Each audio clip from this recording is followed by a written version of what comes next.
चुन्नू मुन्नू थे दो भाई, रसगुल्ले पर हुई लड़ाई। चुन्नू मुन्नू थे दो भाई, रसगुल्ले पर हुई लड़ाई। चुन्नू बोला मैं खाऊंगा, मुन्नू बोला मैं खाऊंगा।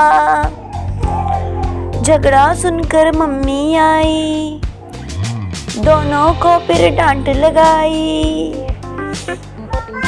आधी तुम लो चुन्नू बेटा, आधी तुम लो मुन्नू बेटा, खत्म करो ये लड़ाई। चुन्नू मुन्नू थे दो भाई, चॉकलेट पर हुई लड़ाई। चुन्नू बोला मैं खाऊंगा, मुन्नू बोला मैं खाऊंगा।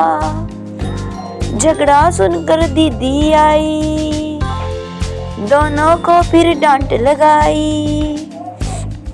आधी तुम लो चुन्नू भाई, आधी तुम लो मुन्नू भाई, खत्म करो ये लड़ाई। चुन्नू मुन्नू थे दो भाई, खिलौने पर हुई लड़ाई।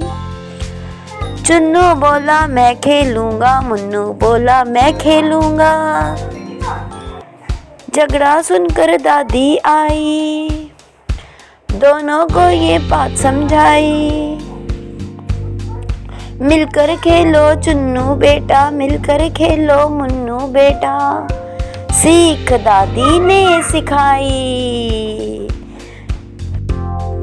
Thanks for watching, bye bye. Please subscribe my YouTube